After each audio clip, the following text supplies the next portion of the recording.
inevitable.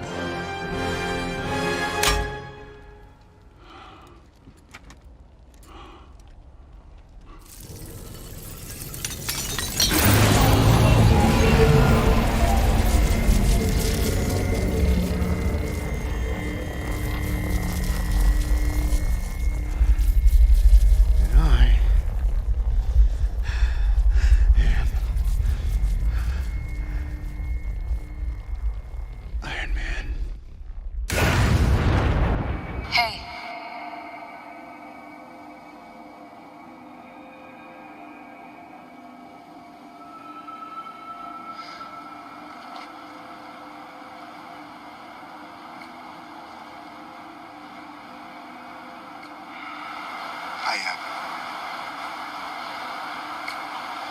Do I know you? We're pretty close, actually. Because you're Morgan. Hey, Dad. Morgan. Wow. Just worked. Yeah. Yeah, it worked for me. I got to live, grow up. For you, I can't answer.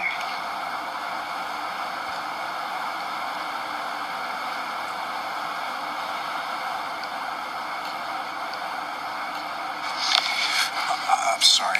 It's, I think I might have made a bad decision. I'm scared I made a mistake. I know. And I know it's going to be tough for you to let go. But if someone had to do that, so the rest of us could... I'm proud of you.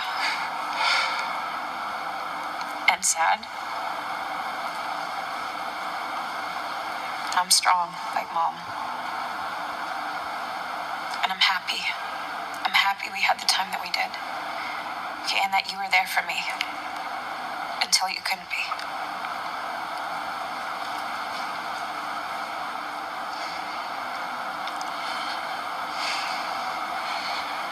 If you're happy, I'm happy.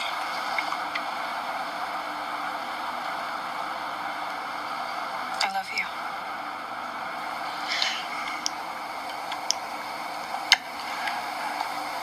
I love you 3000.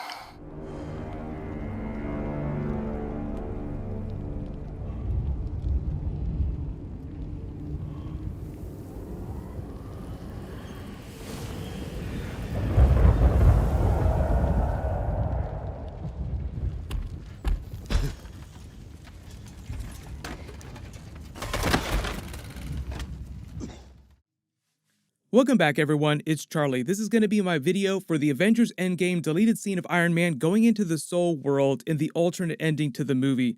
We're doing that giant Infinity Saga box set giveaway for all the films. All you have to do to enter that is be a subscriber and leave your best theory for how Iron Man can come back in Marvel Phase 4 and Marvel Phase 5. So Iron Man goes into the Soul World when he snaps the Nano Infinity Gauntlet like everyone is supposed to go into this way station area as they call it during the filmmaking process. They call it the way station, but technically it's the Soul World.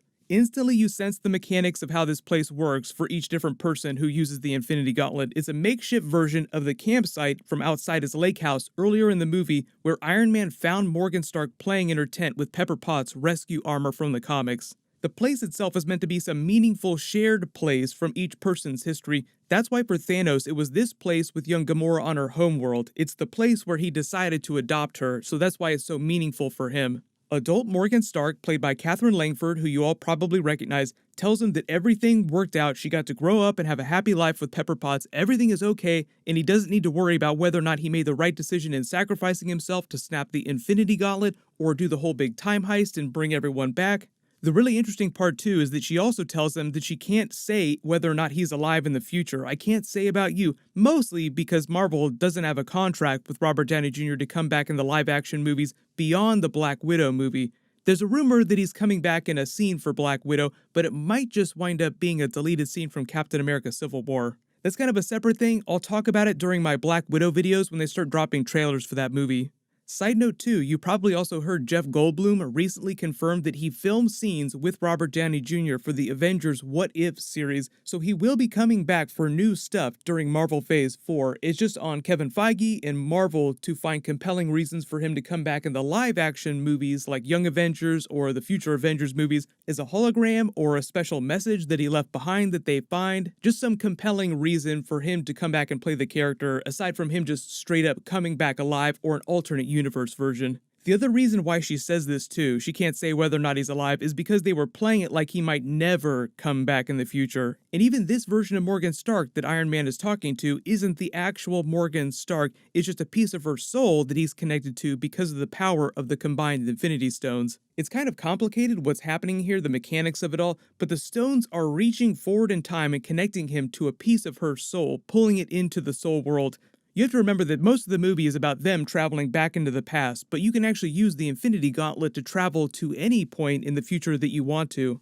They have a nice callback to the I Love You 3000 line from earlier in the movie, and then after this, what would have happened is they had the Avengers Take a Knee deleted scene where they do a much bigger, longer version of the goodbye scene with Spider-Man, Pepper Potts, and Rhodey. Here's a short clip of that. Iron Man 1 was incredibly special. We sort of improv the whole thing. We laughed, we cried, we got very, very close on that movie. We were the first Marvel movie as a studio. You know, there was no real model for it yet. Nobody expected too much of it. I think most of us have been pretty vocal about what he started, and without him, none of us would be in this position.